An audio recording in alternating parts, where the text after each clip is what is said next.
On this show, we cover some sensitive topics. Though the obituaries may be outlandish, the people are real. Names have been changed or omitted in order to respect both the deceased and the survived by. While death is no laughing matter, some petty last words can provide some pretty entertaining comic relief. Welcome to Obituary.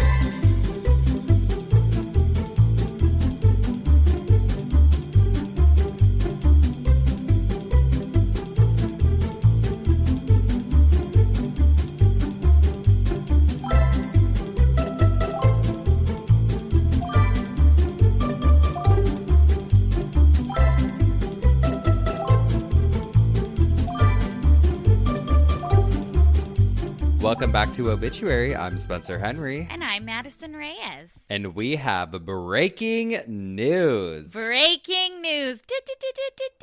We are coming to you live in person at Irvine Improv on August 4th. 8 o'clock, one night only, baby. One night only. So press pause, go to the link in our show notes in the description for today's episode, or visit our Instagram at obituarypod. Go to the link in our bio to grab your tickets. It's going to be wild. And you'll finally see how unhinged this shit really is behind the scenes. And we cannot wait. We can absolutely not wait. There are things that we want to talk about, that we want to discuss, that we maybe couldn't on the podcast. Oh, maybe we have a secret or two up our sleeves. Yeah, maybe you'll really see how we interact with each other, how much shit we talk to each other. Oh, yeah, baby. I'm like so excited that we get to do Am I the Assholes in person and have everyone vote. I'm excited to do our coffin spinners, obituaries, and all of it. I'm so excited that we're going to have visuals, you guys. You guys are going to be able to see live exactly what we're talking about. And who knows? We might have a little special guest. I don't know. We're still working out the details. You never know. We don't even know, but we know that we're doing a show and we are scheduled for August 4th. So you G-offs better come through because it's going to be a good time. Come through, support your cult dad, your fucking idiot mom. Yeah, come on, come out. It'll be a really good time, and we are going to put on a show for you guys. Oh my God, this is what we were made to do, honey. Oh, Showbiz. We finally made it. We're going to see our name in lights at Irvine Improv. It's in a mall. Imagine. It's like, it is. Okay, so we're not. Is it? Yeah, it's at the Spectrum, I think. Oh my God. Perfect. We can go get a Wetzel's Pretzels before. We absolutely can. We could go to Cheesecake Factory. We could do a little shopping. Oh my God. Hit up the Barnes & Noble. They do have a Barnes & Noble there. There's a Ferris wheel. Wow. See, we're not the only attraction. Yeah, exactly. If you're not coming for us, come for the Cheesecake Factory. Speaking of live shows, I just have to tell you this story because I forgot to tell you, and I'm glad I remembered while we were recording. Mm-hmm. So I went to see Hayam last night. Oh, I'm so jealous. It was so fun. They actually put on such a good show. I was at the Greek Theater in Berkeley. Okay. It's kind of like the Greek Theater in LA. It's like a Coliseum, but then there's like grass seats above that you can just go put out a blanket and sit. So that's what me and my friends chose to do. I was not dressed right. I looked good. I'll say it. I had a cool outfit on, but I was wearing these boots that have no grip. Oh, no. Whatsoever. Okay, wait. First of all, I hate having to sit on the grass unless I'm dressed for it, like the Hollywood Forever movie nights and stuff. Like, I know I'm going to be in a cemetery and I will dress accordingly to sit on the grass. Sure. But it is hell to try to figure out how to sit. That was one of our first dates together, you and I, was at the Hollywood Forever Cemetery. We went and saw The Graduate together like 10 years ago. Do you remember? Mm-hmm. That makes sense. Yeah.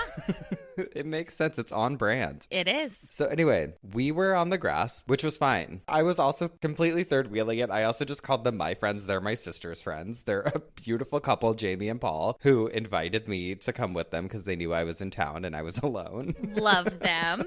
They're so sweet. They're the best. So we're sitting on the grass, and I'm like, I'm going to leave a little early because I just like to notoriously leave a little early. Mm-hmm. And I didn't want to get stuck in traffic or anything like that up on the hill. When we got there, people were very spread out, few and far between. Like, there was a lot of walking room, but now there wasn't. Mm-hmm.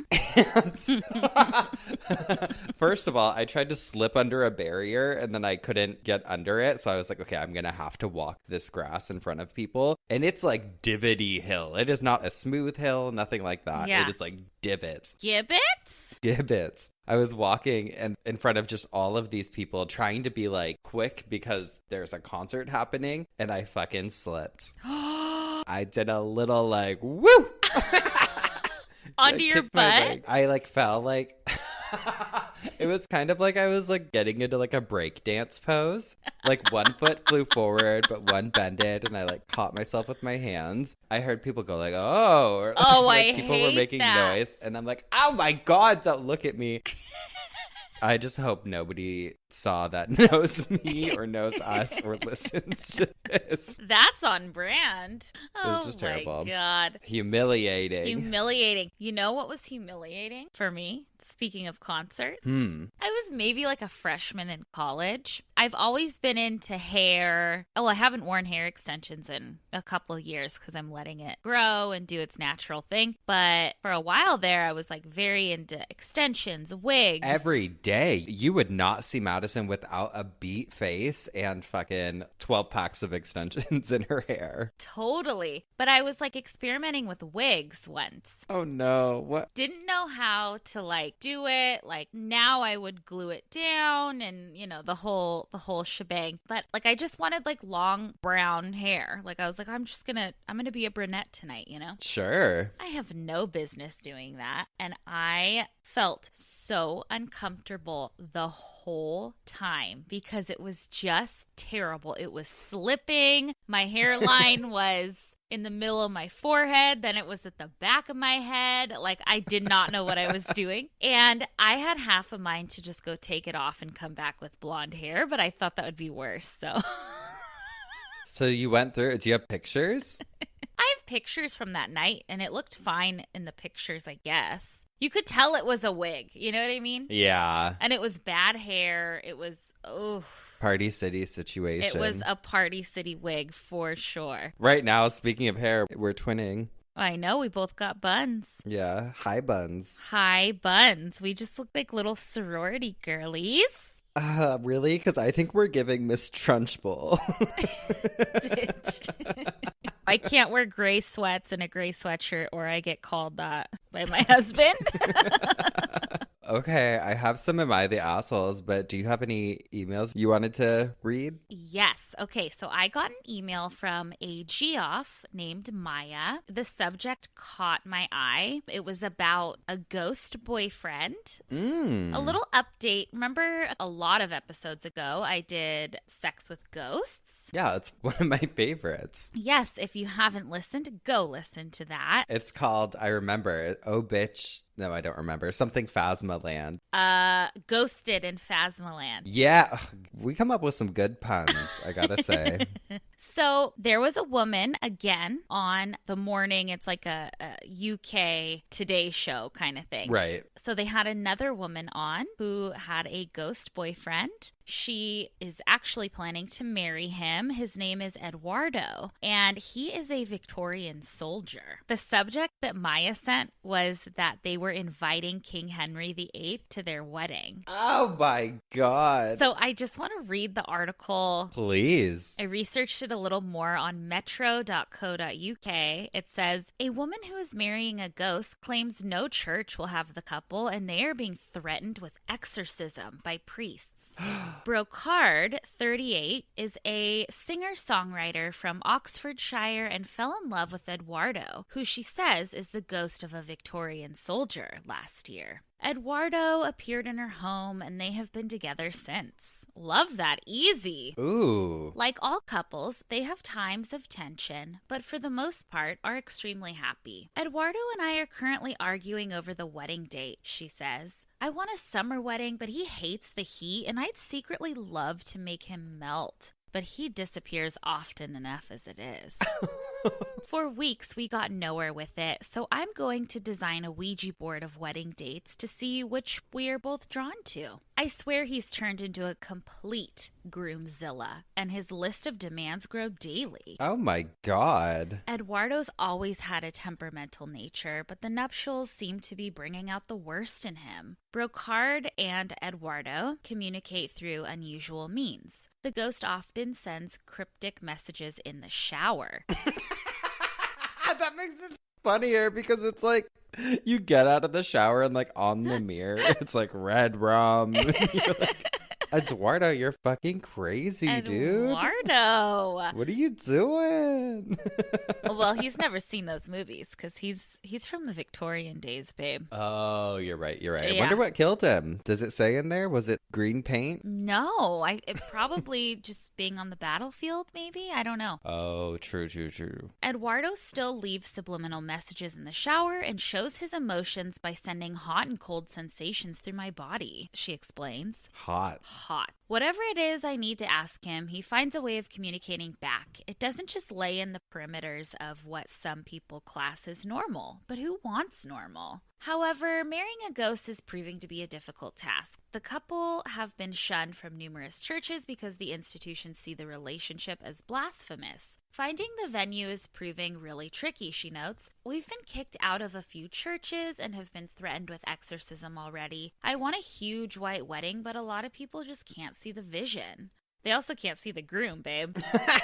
Eduardo has made a few appearances, but there's an overwhelming sense that he doesn't feel comfortable in churches. It's far too risky for him. Brocard claims that some priests do believe in the paranormal, but they can't publicly speak about these beliefs. I refuse to consider any of the typical rules and boundaries, as this isn't a typical romance, she adds. I've applied a DIY mentality to everything. I've even designed my own wedding dress, which pays homage to the Victorian era. Eduardo has insisted that I make him a Victorian three-piece suit, and I've played around with a few ideas, but ultimately I just can't see it. I'd prefer him to surprise me and pull a morning suit from his old wardrobe. Ooh. Eduardo would look so hot. He probably in a is morning hot. suit. Yeah. Oh, for sure. He can come over here.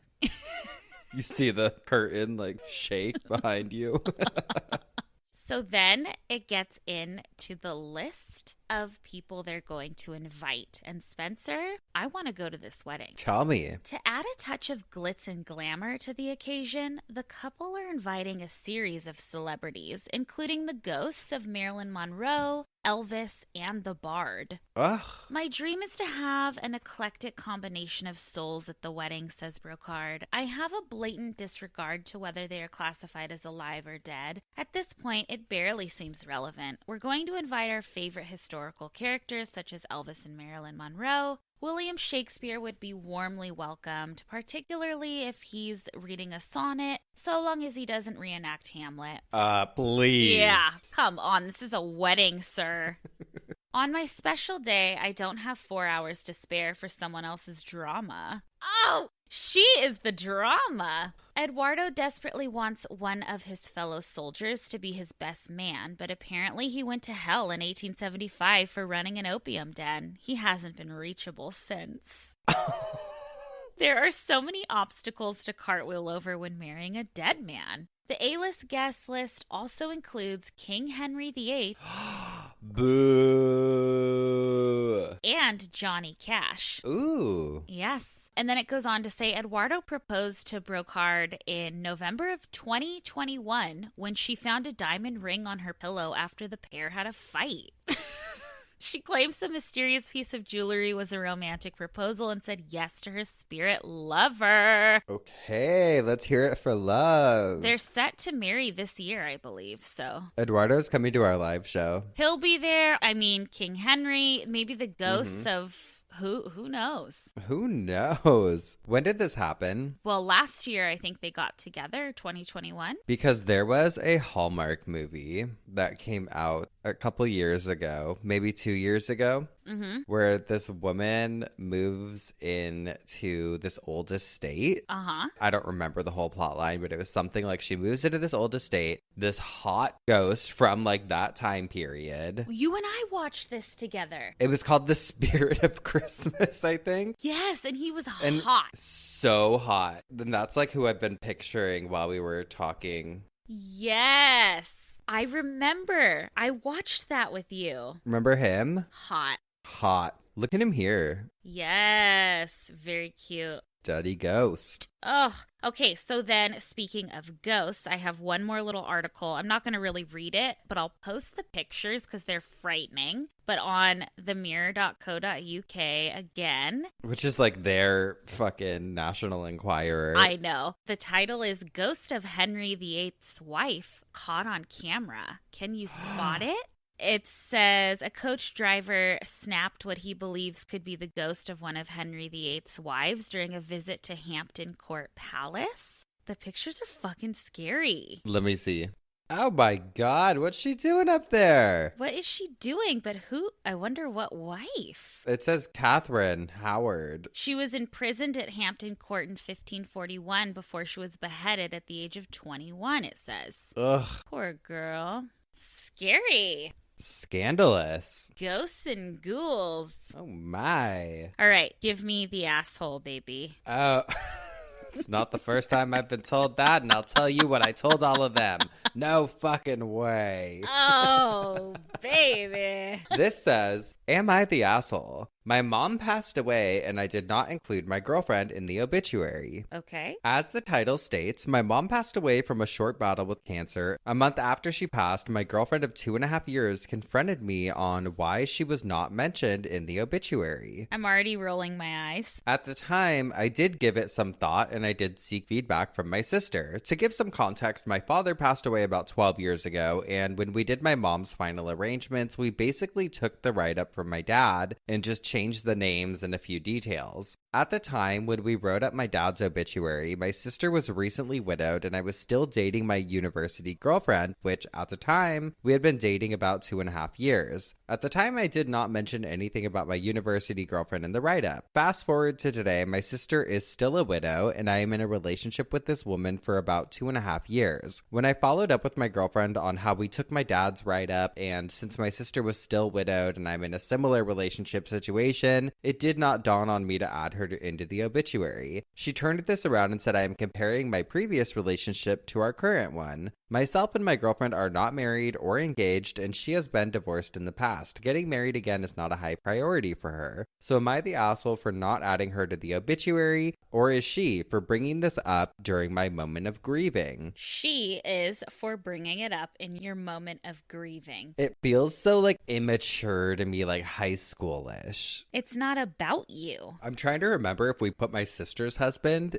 in my mom's obituary. I don't even know if we did. I think we just literally put like her husband and her children. I don't think you even always put spouses. Sometimes they'll be like Mr. and Mrs. blah, blah, blah. But even that's more old school, more formal. I feel like in all the obituaries we've seen, especially the ones that are not, I mean, obviously some people go off the fucking rails adding names. I think it should just be like that person's children unless they played a very important role in their life, which here it sounds like she didn't at all. No, she just seems like drama. How dare you? Yeah, how dare you actually? Actually, you are the asshole. You are the asshole. Oh, hater. We have another one. All right. Would I be the asshole for commenting on my father-in-law's obituary that he has a son? Ooh. My husband, H, and I have been married for 6 years. In the early years, he didn't really talk about his biological father, B, and I didn't pry. He has an amazing stepdad, S, oh my god, who is for all intents and purposes his dad. His mom passed before I met him, and he has always been really open about talking about her. After his mom passed, S, who is the stepdad, just continued loving him and being dad even after he remarried. S's new wife is really awesome, open, and accepting as well. A few years ago, I asked about B. which is his biological dad. In a nutshell, B was married when H's mom got pregnant with him, and B never wanted his wife to find out, so he never told her or any of his family about my husband. But he still showed up, not incredibly consistently, but he was there for birthdays, holidays, etc. B would take him out and hang out with him, but wouldn't ever do a sleepover or have him sleep at his house. B would take him to work occasionally, though, at the family business. So H has met his aunts, but never as their nephew.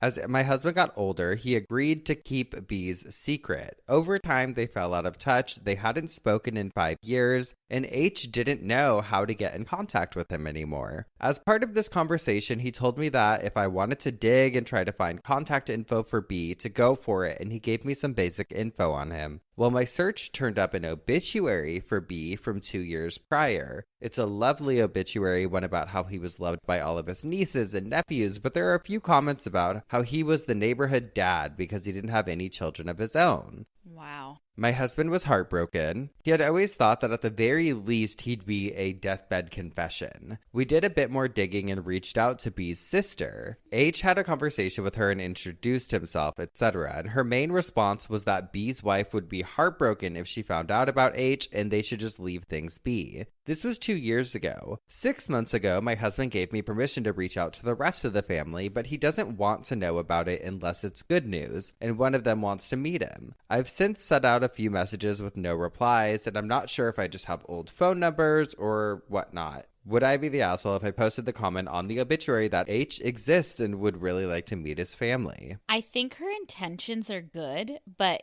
do not put it on the obituary. Do not. That would embarrass the living wife more than anything. And while I don't think that he should be kept a secret by any means, I think you can go about it in such a different way. I feel like there has to be other ways, and if the universe wants it to be done, it'll be done. A lot of people were saying, like, you'd be the asshole, no response is your response. At this point, you're, like, aggressively dredging up drama. Someone else said it's really rude to comment on a public forum, especially an obituary where people that knew him will be going to. Mm-hmm. His wife probably reads those comments still on a monthly basis, and everyone was basically like, you're the asshole. Reaching out does not mean publicly posting something that you've been told multiple times will hurt the widow. And I'm like, yeah. Right. Although I feel like the real asshole is the deceased guy who just never owned up to having a son. Don't make it a public thing. No. Well, I'm up first this week. You got a little side bish for us? I do. I wanted to find something really old. And so I was looking through old newspaper clippings from like the 40s. Love it. I was like looking up different keywords and I was like, I'm going to look up the word glamour. Like I was like, I want to find a glamorous one. It's just like what we've always said about the older obituaries, that they're just blunt and kind of shady. I found this one from The Dispatch, which is a newspaper in Illinois from 1948. It says, glamour singer of early 1900s dies in poverty. Oh, no. I know. Chicago. The body of Mae DeSosa, who sang her way from Chicago's ruckus Tenderloin district to international fame, lay unclaimed in Cook County morgue today. Her once glamorous career, which took her before the crowned heads of Europe in the early years of the century, ended in obscure poverty. She died Sunday in County Hospital of malnutrition. The final years of her life were spent as a part-time scrub woman. At the turn of the century, she gained fame singing Dear Midnight of Love, a meaningless ballad written by colorful bathhouse John Coughlin. Her singing took her to many of the countries of the world. While on tour in Australia in 1938, she met and married Dr. William O'Hara, a surgeon. They later lived in Shanghai, where he died in 1941. Twice a prisoner of the Japanese during the war years, she was repatriated in 1943 and returned to her homeland.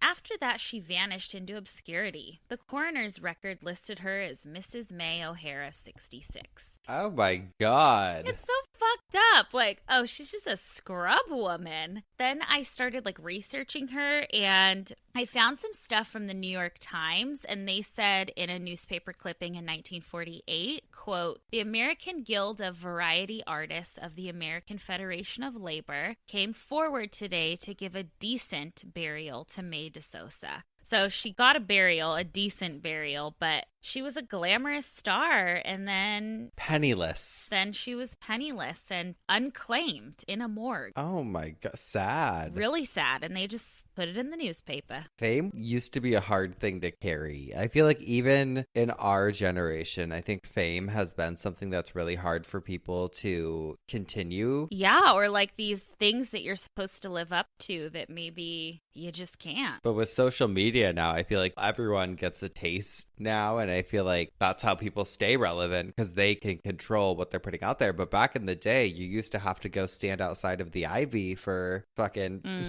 3 hours hoping that the paparazzi wants to talk to you at the valet stand. Right there on Robertson, when Robertson was popping. It kind of reminds me, your obituary, I was talking about Ramon Navarro on Cult Leader this week, and he was a really famous actor in the silent film days, and he was murdered at his home in the Hollywood Hills. I think you'd actually really like the story. I'll save it for another day. Basically, his obituary, it also made a few kind of shady comments in it, like, while the younger generation doesn't know who he is at all, like, if you knew him back in the day, and I'm like, God, this guy was moited. Can we just give it a break? But it also said in his obituary he never married. Oh. And compared him to Rudolph Valentino. Oh, okay. He was gay. Uh-huh. He was gay, and he never married. Now when I see like the phrase in an article, it's like this weird crossover in my head of like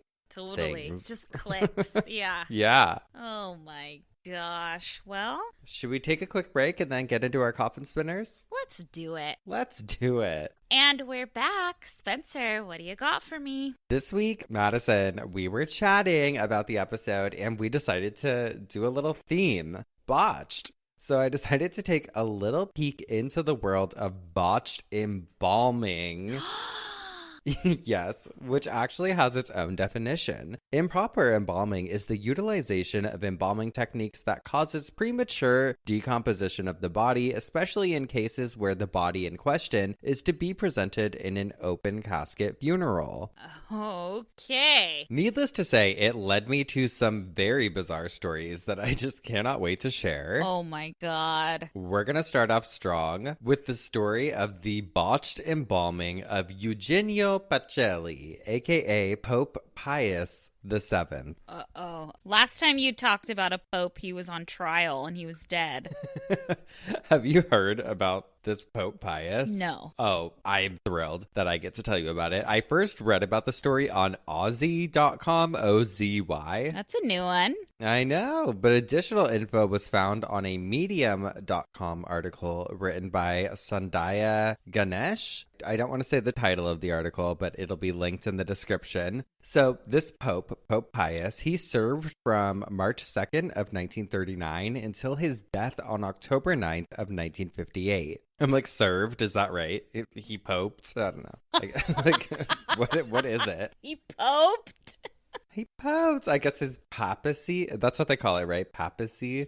I don't know. Who knows? Moving on. He passed away, I believe, officially after suffering a stroke, but he had been ill for quite some time. He was a sufferer of ischemia, which I was like, hey, we know all about ischemia. Remember like ischemic and non-ischemic spasms or whatever? Yes. From the death boner episode? Oh, yeah. He didn't have a boner. He just had issues with his blood flow and his tissue overall. But the doctor who had been treating him leading up to his death was a man named Riccardo Galeazzi Lisi, who apparently didn't have the best reputation. He would, I guess, sell inside information to reporters. Oh. And he was kind of known for this. So what year was this? Like the 1950s. He died in 1958. Oh, okay. The scandal. He was also the one who notified the public that the Pope had died. And this is so weird. He pretended the Pope was still alive for a full day before doing so. And people think it was so that he could like get an exclusive deal with a reporter or the photographs. But a nun busted into the room and found the Pope dead. And he, I guess, had been dead for like 24 hours. No. The whole thing is very bizarre because this doctor, Dr. Galeazzi, he was an optometrist. I guess the Pope liked him so much that he asked him to be his like medical doctor as well. Oh my God. Trust me. So some way, somehow, the Vatican allows this guy, this optometrist, to oversee the Pope's embalming, which proved to be a huge mistake. Madison? Oh, no. Okay. He decided to... I don't know how I'm going to get through this. He decided to embalm him his own way. Eye drops. This fool just like guessed his way through. He first coated the Pope's entire body in essential oils to mask the smell. Yes. Probably a lot of peppermint. Sure. And then wrapped the body tight with cellophane tape, which apparently took 2 tries to get him wrapped up. And I think because he thought it was see-through, he's like, this will preserve him. No. The real nightmare began during the procession from his home through Rome. They're bringing his body through. No. During which his body, which had turned green because it wasn't preserved properly. Oh, no. Wait. His chest exploded. No. Because of the pressure from the gas buildup under the cellophane tape. His chest exploded. In the street? Causing his nose. In the yes. streets? Oh. Yes, causing his nose and fingers to fall off in front of a large audience of watchers. What the fuck? Just imagine. They're like standing there waiting for the Pope to like have his final resting, and he's being carried through the town, and then it's like, boom! And his fucking nose and fingers fall off? My God, are you kidding me? The guards that were protecting the procession had to switch off shifts because they were continuously passing out because of how foul this stench was. Oh my God. Insane. Absolutely insane. But just wild. What kind of doctor? I don't care what kind of doctor you are. Don't you have doctor friends that could assist you? Yeah, don't doctors know other doctors or something? Oh my God. I could not handle the imagery that was going through my head. Are there pictures? There's pictures of him dead, but like it's not anything exciting. Oh my God. But it made me think of like King Henry VIII just exploding. And I was like, I'm so surprised that I did not come across a story when I was talking about like exploding caskets, because apparently it's a kind of famous story. Wow. Wild. Okay, next we have to talk about the Cantrell Funeral Home in Detroit, Michigan, that had a lot of secrets in its walls and attic. This is wild. So in 2018, state inspectors paid a visit to the funeral home after hearing some horror stories about how it was being run, and boy, did they find some weird shit from that anonymous tip, including, but not limited to, information that they had been looting the estates of grieving families. There was, I believe, a total of 11 bodies of infants found in the attic. Because what they would do is they would refuse to bury anyone if people wouldn't pay their bill on time. They put a dead man in another man's clothes and casket, I guess. So they're just like going through and they're finding out all of this shit. And they, of course, have a long history of botched embalmings. This is decades of mischief. In 1987, the family of a man who had been embalmed at the Cantrell Funeral Home sued after they had improperly embalmed his body before it was flown out to Mississippi for a viewing. During the viewing of the body, oh no, a large bubbling mass of maggots crawled from the nose and mouth, causing severe shock and emotional distress. Oh my. Wait, so Grandpa's laying in the coffin. And just all these maggots. They didn't embalm him right, and they didn't suture his mouth shut. Yes. Oh. Horrifying. My God. Another thing from this funeral home, in 1996, a letter to state regulators detailed another improper embalming that left a woman looking, quote, like a monster.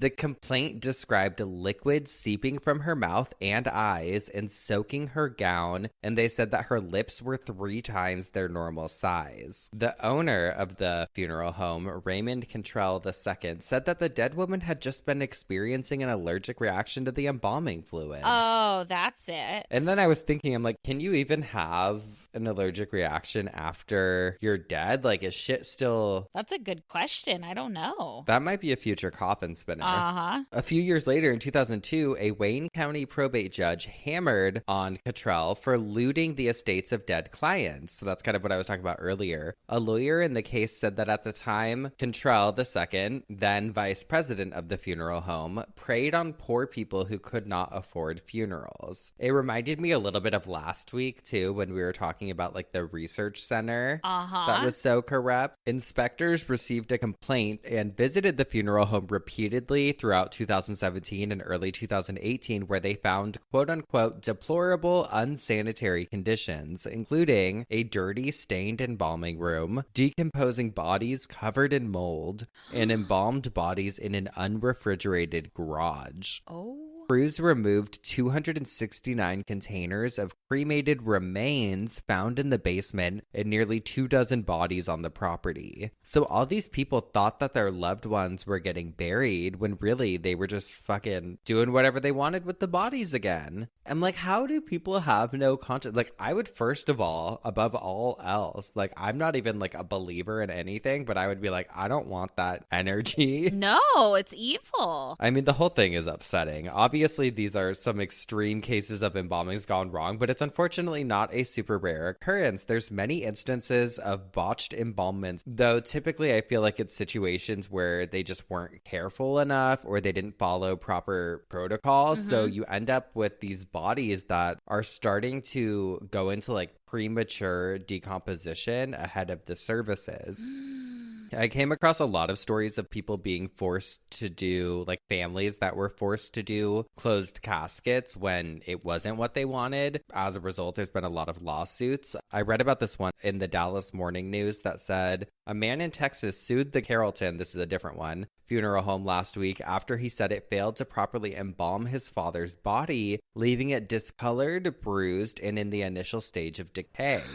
When 66-year-old Ralph Franklin died in November, his son, Brian Franklin, enlisted Metro Crest Funeral Home and Cremation Services to prepare the body for an open casket viewing. When Brian Franklin arrived to view the body, however, he immediately became sickened and appalled by the condition, according to the lawsuit filed in Dallas County. Brian Franklin felt sick to his stomach from what he had to see and go through, his attorney said. The body was so deteriorated that Brian Franklin could no longer have an open casket viewing and had to have his father's body cremated instead, according to the lawsuit. Because, yeah, think about it. It's like you can't go back and fix it. I know. You've got one shot. One shot. Brian Franklin is seeking more than $1 million for the funeral home's alleged negligence and breach of contract, which absolutely, I think he should sue for more than that. I know. I agree. That's horrifying. If you had to go see your parent or your loved one, their decaying body, it's like the trauma. Immediately shut that place down. Yep. Sometimes it's beyond the actual looks of the deceased and more about the odor. I read one more story that took place in Richmond, Virginia, where apparently they didn't properly refrigerate this man's body, and the family sued because they showed up to view the body at the funeral, and his appearance was so shocking, and there was also a foul odor that was emanating from the casket, and there was also fluid leaking as well.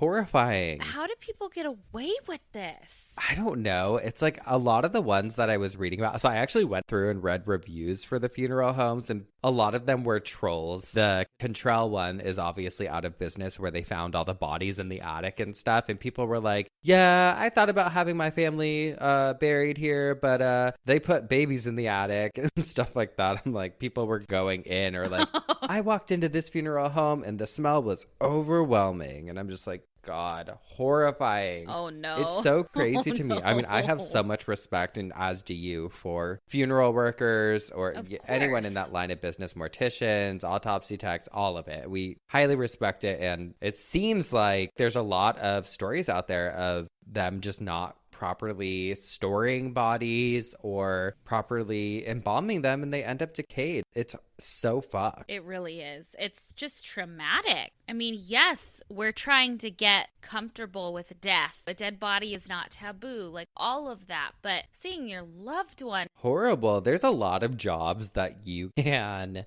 chill at or be a little lax on things, or not that one. My God, especially knowing, I'm like, aren't you embarrassed that the family's gonna see this body? So disrespectful. That's the most vulnerable time in somebody's life, is when they're going there for your assistance, and to just take advantage of that is sick.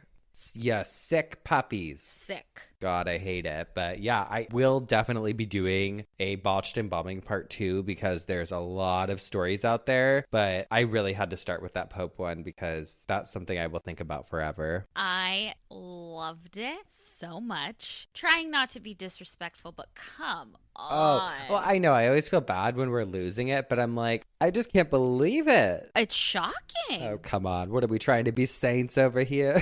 No, you came to the wrong podcast. The wrong podcast. We're respectful, but not like that. Not like that. God, what had you spinning in your coffin this week, my botched queen? All right. Well, for my botched situation, I looked into botched executions. Oh no, our execution queen is coming through. I know we talk about executions quite a bit on this show, but God, there is so much to cover, and I'm probably going to have to do a part 2 of this too, because there are so many botched executions. If you guys remember the episode I did on the life of an executioner and just how fucked up their job was, and how having a good executioner was very important, especially kind of like for crowd control too, because if an execution went wrong, people started going crazy. And you had better hope, honestly, that you had a good executioner, because you'd better hope that he got it on the first try and it's clean, or else you're going to be suffering so much more. So first we'll kind of look at the 17th, 18th, those centuries. Sure. Then we'll go to modern day 21st century. Love it. So I couldn't talk about anything botched without talking about King Henry VIII. He was just a botched soul, I feel like. Oh, to say the least. And he also ordered a lot of executions, and some of them were botched. So Thomas Cromwell. We've mentioned Thomas before in the King Henry episode I did a while back. He was Henry's right-hand man, and he was the one who helped devise a plan to bring down Anne Boleyn. King Henry started feeling like Thomas was getting too much power and acting against him. He accused him of high treason and sentenced him to a beheading in 1540. The day of his beheading was, I believe, also the day that King Henry was getting married to his 5th wife, which I think was Catherine, if I'm not mistaken, the ghost we saw. Full circle, baby, full circle. Thomas was denied a trial, but he still proclaimed his innocence. Apparently, according to history.co.uk, a chronicler, Edward Hall, said, quote, "So patiently suffered the stroke of the axe by a ragged and butcherly miser, which very ungoodly performed the office." That's like old-timey. Oh, thank you. I thought it was current. Fucking give me a break, my God. Anyway, it meant that his beheading was not clean, not thorough, just raggedy. Ugh. Oh, okay. So then Margaret Pole was the Countess of Salisbury. So I was trying to figure out how she was related to King Henry and something about like her mother and her half-sister. I don't know. I believe that she was like a cousin of his by marriage. Okay. Even if they're not, he ordered her execution. She was not having it. She had to be put on the chopping block. She was held down, and the executioner just went to town. He was supposed to behead her. He missed, hitting her neck, her back, everything. It took 11 blows to her neck before she was dead. Are you kidding me? Do you know that when I was little, there was a magician, I think at my grandma's retirement home. I volunteered to be the one that goes in the box when they slide the thing in. You get cut in half? Yeah, but he like couldn't figure it out. Botched magic trick? Yeah, he like couldn't figure it out. And like it wasn't obviously a real blade. It was just like a dull wooden thing, but like kept slamming it into me. Oh my God. So I can actually really relate to this story. So then Mary, Queen of Scots, had a botched ass fucking execution. The granddaughter of King Henry VIII, Mary, was executed on February 8th of 1587. She was to be executed because she was accused of scheming to assassinate Queen Elizabeth.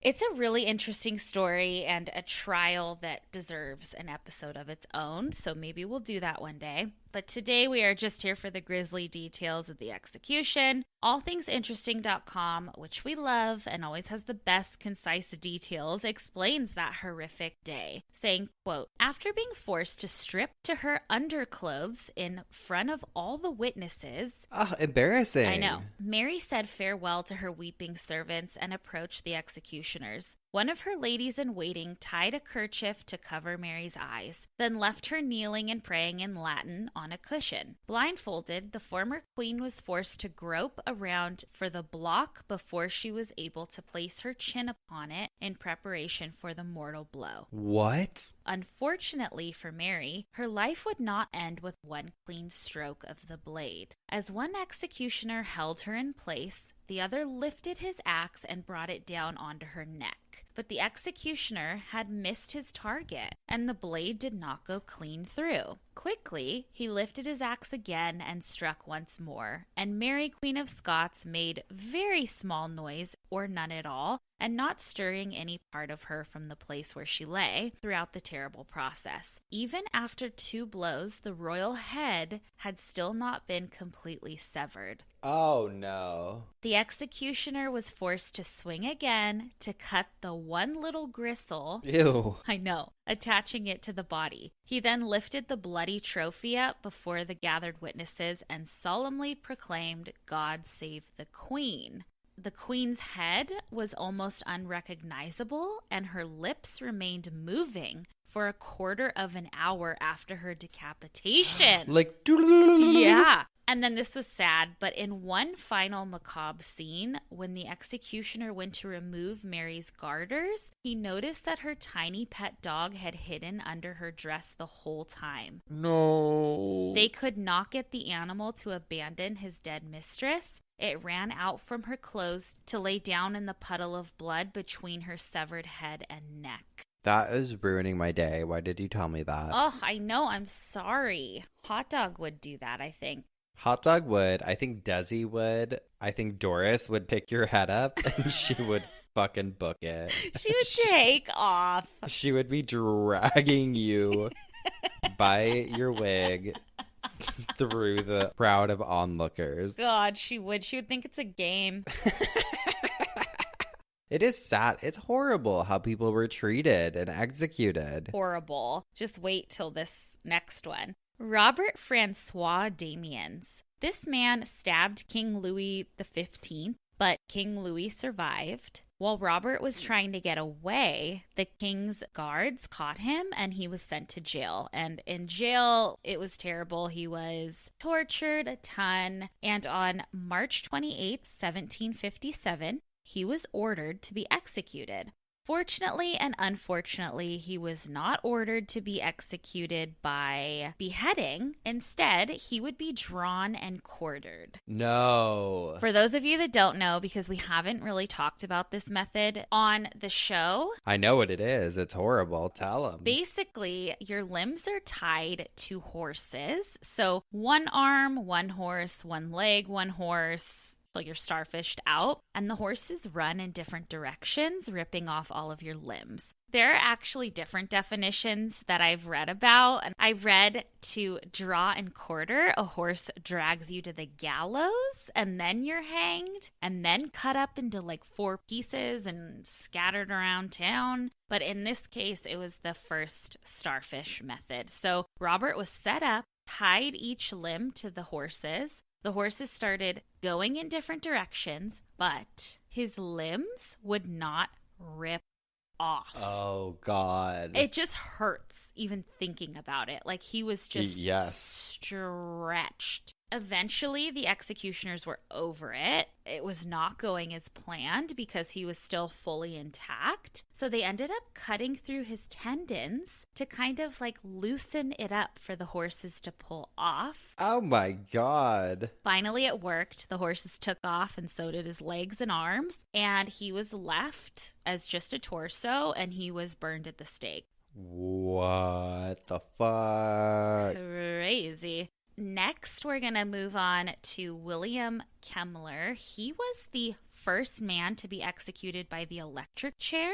The electric chair, I think, is going to have its own episode one day because there's so many stories and things that went wrong with this thing. I bet. This took place in 1890. He was convicted of murdering his wife, Matilda Tilly Ziegler. I guess it was his common law wife. I don't know if they were actually married, but he killed her with a hatchet. And on August 6th, 1890, he was executed in New York. An article on historyofyesterday.com says, quote, "The guards woke Kemmler up at 5 a.m. He put on a suit and tie and had breakfast and said his prayers. They shaved his head and strapped him into the chair. Reports state that Kemmler was calm and composed, with him even telling the 17 witnesses, 'Gentlemen, I wish you all good luck. I believe I am going to a good place, and I am ready to go.' Kemmler was ordered to stand up once more because the executioner had to attach another electrical node through a hole in his suit. When they finally placed a metal restraint on his head, Kemmler said, 'Take it easy and do it properly. I'm in no hurry.' 'Goodbye, William,' said Durston, his executioner, in reply. The generator switch was subsequently triggered. The nodes brought a total of 1,000 volts through Kemmler's body, theorized to knock him out and cause a cardiac arrest. The previous day, authorities had tested and confirmed this theory by electrocuting a horse. The current went on for 17 seconds and then it was cut. Physician Edward Spitzka declared from a distance that Kemmler was dead. Spitzka and another physician went forward and quickly confirmed this fact. Less than a second after, Spitzka shouted, "Have the current turned on again! Quick! No delay!" The generator settings were doubled and 2,000 volts of lightning flowed through Kemmler's veins. Jesus. His blood vessels ruptured and blood flowed out of his suit. According to the New York Times, an awful odor began to permeate the death chamber, and then, as though to cap the climax of this fearful sight, it was seen that the hair under and around the electrode on the head and the flesh under and around the electrode at the base of the spine was singeing. Jesus. The stench was unbearable. After 8 minutes of torture, Kemmler finally passed. His autopsy revealed that his skull cap carbonized and that his brain hardened from the current. One critic stated, "They would have done better using an axe." It's shocking. Shocking, scary. Horrifying. I get he was not a good man, but Jesus. Upsetting. Very upsetting. Now, let's quickly get into some botched lethal injections in the 21st century. I had to Google how long a lethal injection should take and how it works. So I guess it takes like 8.5 minutes to fully work. And most of the time, in most cases, it's 3 shots. So scienceline.org says, quote, the first of 3 injections is an anesthetic, sodium thiopental, which is a fast-acting barbiturate that depresses the activity of the central nervous system. The initial shot doesn't serve as a painkiller that numbs pain nerves, but instead rapidly puts a person into a state of unconsciousness that's theoretically deep enough to make pain undetectable. Then it goes on, after the initial injection, the intravenous line is quickly flushed with saline, a neutral substance commonly used to push a drug into the bloodstream more quickly. Subsequently, pancuronium bromide... Oh, that's not a word. That is not a word.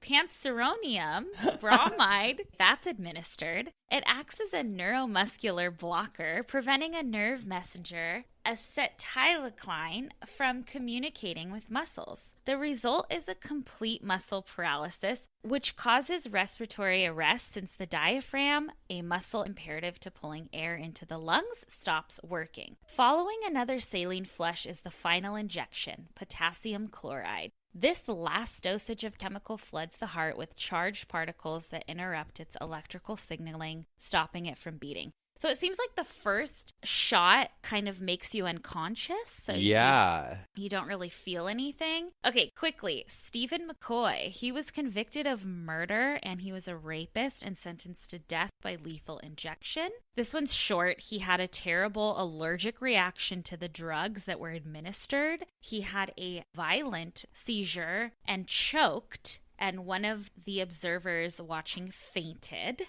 Next, we have Raymond Landry. This is from 1988. Raymond was a convicted murderer, and the New York Times wrote about his execution, saying, quote, prison officials began administering the lethal dosage at 12:21 a.m., but 2 minutes later, a tube attached to a needle inside the inmate's right arm began leaking, sending the lethal mixture shooting across the death chamber towards witnesses. Oh my God. Imagine being there. Oh my God. We need to do a coffin spinner on just the psychology of people watching. I get it if it's probably family. Muscular arms were blamed. It was a mechanical and physical problem. Ron Dusick, a spokesman for Jim Maddox, the Texas Attorney General, said Landry was very muscular and had Popeye-type arms. When the stuff was flowing, it wouldn't go into the veins, and there was more pressure in the hose than his veins could absorb. After Mr. Landry was taken into the death chamber, he shook his head briefly when asked by Warden Jack Pursley if he had something to say. At first, the inmate showed no reaction to the drugs, and his lips quivered. When the leak occurred, the warden pulled a curtain across the viewing area to block witnesses' views. For more than 14 minutes, witnesses heard doors opening and closing and at least one groan. The curtain was then reopened and Mr. Landry was motionless with his eyes half closed. Wow. 3 minutes later, 2 doctors arrived and they declared him dead. And then the last botched execution we're going to talk about is Ramel Broom. He was a murderer, kidnapper, and rapist. In 2009, he was scheduled to be executed by lethal injection. They tried for 2.5 hours, but couldn't maintain an IV line. There was so much poking and prodding, and witnesses said that Ramel started crying, and he even tried to help them find a vein that wouldn't collapse. That's really, really sad. He was just like, do it. Like, here, I'll help you try to find a vein. They couldn't execute him that day and delayed it. Now, I found on the forgivenessfoundation.org, they say, quote, he had since attempted to argue in courts that attempting to execute him again would be a violation of his 8th Amendment rights, freedom from cruel and unusual punishment, and his 5th Amendment right, freedom from double jeopardy. Wow. Both arguments have been rejected by courts. He was scheduled, I guess, to be executed again, I think like March of this year, but he ended up passing away due to COVID complications on December 27th, 2021. Wow. I found an article that EJI.org says, quote, Mr. Broom's case is one of the most significant botched executions in American history. This case, more than any other, demonstrates the dangers in attempting to carry out these procedures.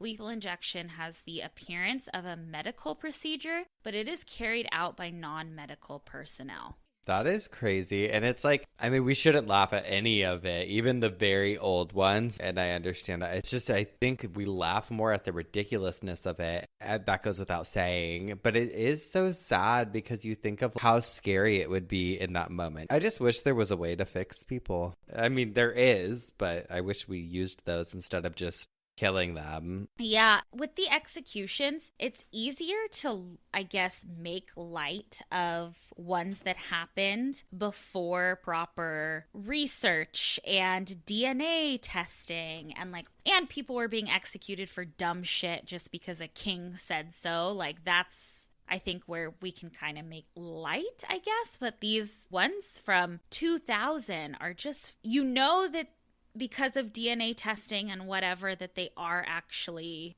guilty, but there are a lot of people that are... A lot of people still today, even with DNA testing, are... I mean, look into the Innocence Project, people. Like, there is just all these things popping up. I really think executions are going to die out with our generation, probably. Yeah. I don't foresee it being something in the future. Yeah. It's such a complicated issue because, I mean, I feel like I'm against it. I think I'm against it, but then there's things like if someone killed my sister or something, I'd be like, I'm going to execute them myself. Like, I know. I mean, I think it's truly worse to sit in jail for the rest of your life. Yeah. Highs and lows.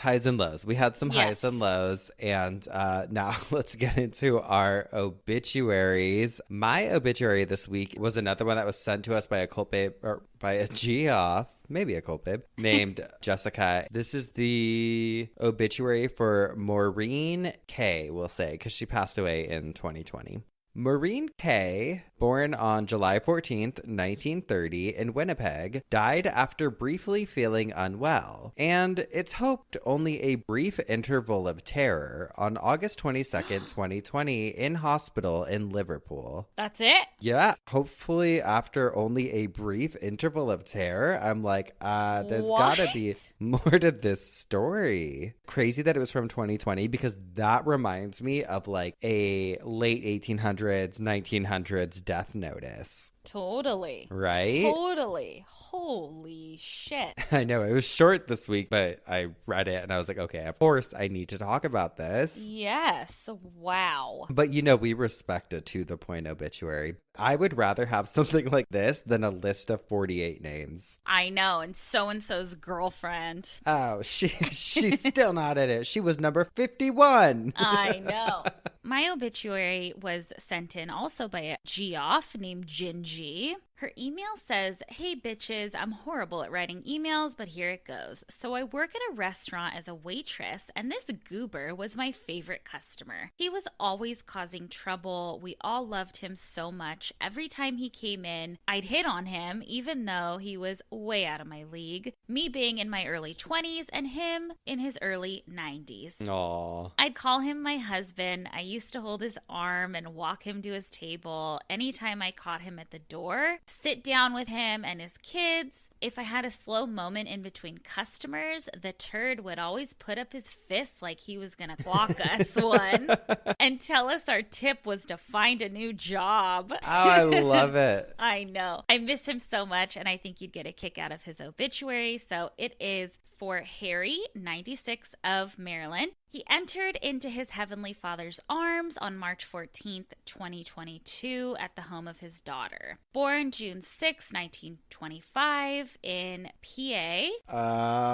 Philadelphia. Philadelphia. He was the son of the late Harry B. and Vesper Bloom McCarney. He served in the United States Navy during World War II and reached the rank of Seaman's First Class. He worked hard throughout his life as a roofer and bricklayer. He also went to barber school and worked as a barber at Fort Ritchie and Site R. He also worked at Fairchild and Mack Truck before his retirement. He accepted Jesus Christ as his savior at Welty Church of the Brethren and was a longtime member of Virginia Avenue Baptist Church. Harry loved to garden. He enjoyed picnics, hiking, and camping with his family. He was well known for his great sense of humor and love to eat, consistently holding the title for most crabs eaten at the annual family crab feed. Harry is preceded in death by the love of his life, Violet. Their first date was at Starland roller rink. Oh. And he proposed by threatening to jump off a third-floor apartment building in Hagerstown if she wouldn't marry him. It's like The Notebook. I know. They were married 55 years and they loved to dance, roller skate, and play cards with friends. So sweet. Oh, what an angel. Oh, Harry. Harry. We love it. Oh, that was really sweet. Really sweet. Approved. All right. Well, we've spun in our coffins. We've am-I-the'd some assholes. What else? Read our obituaries. So that means it's time for some dumb ass criminals.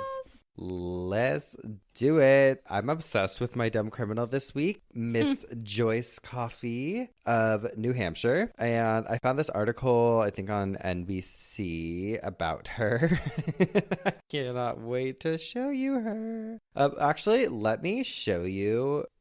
Let me show you her mugshot. Okay. Plural. Oh. I just want you to guess what she did.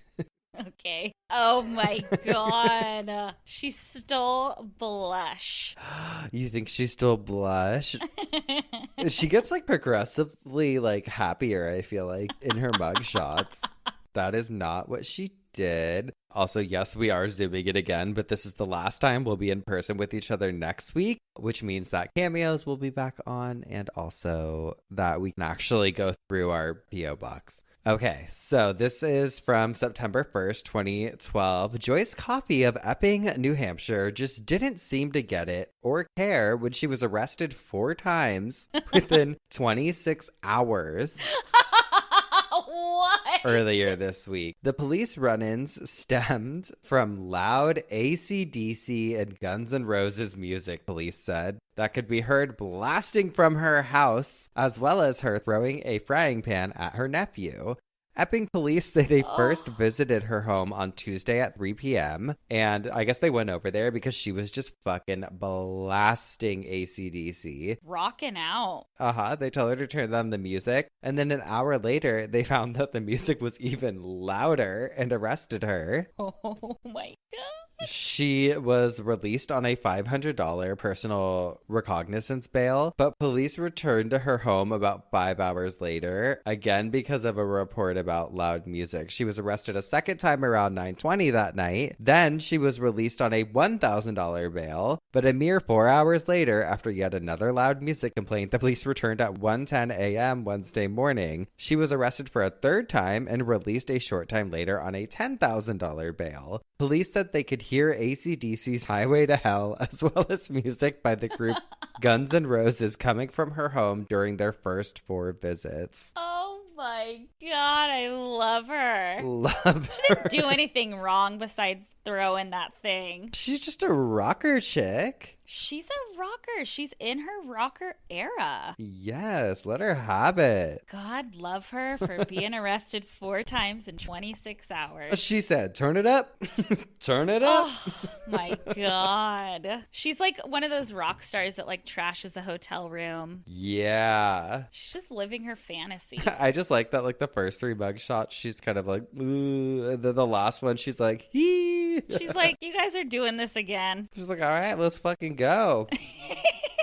Mine is a little different this week. I fell down an Amish hole. That sounds real dirty, girly. I'm going to say that. No, stay away from them and their holes. They're innocent. Love them, but I found an article on listverse.com about Amish crimes. And I just want to read you one of them. It says, quote, "In the eyes of the law, it does not matter what a person is driving, be it a car or a horse-drawn buggy. If you are impaired, you will be arrested. Such was the case for a heavily intoxicated 21-year-old Amish man who blew through a stop sign after chugging 10 beers. No. Believing that he was witnessing a runaway horse, a deputy in Geauga County, Ohio, pursued the buggy until the inebriated gent arrived at his farm. After failing a field sobriety test, the religious tippler traded in his 19th century ride for the backseat of a patrol car. A similar incident occurred in 2011 when an Amish teenager in Conwango, New York, led police on a slow-speed chase. Louis D. Hosterler, 17, refused to halt his horse after police witnessed him drinking beer in his carriage. The rebellious speedster was eventually charged with resisting arrest, littering on a highway, unlawful possession of alcohol, insufficient tail lamps, and obstructing governmental administration. While amusing, the previous two boozers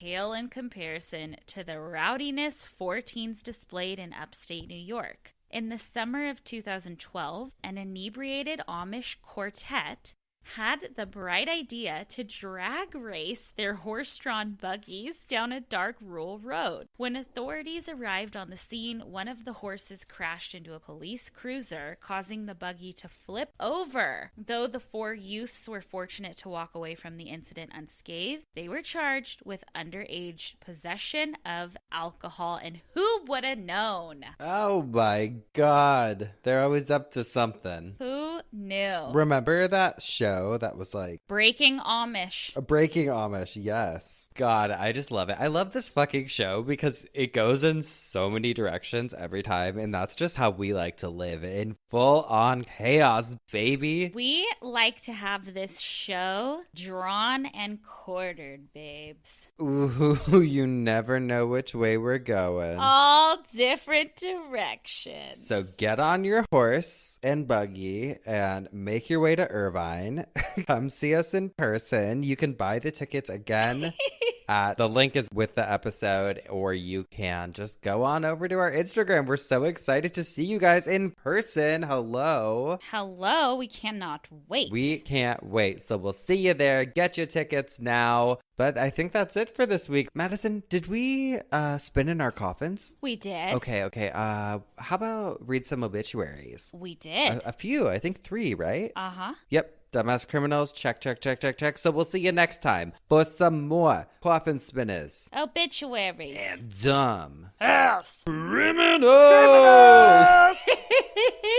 Highway to hell, baby! Rock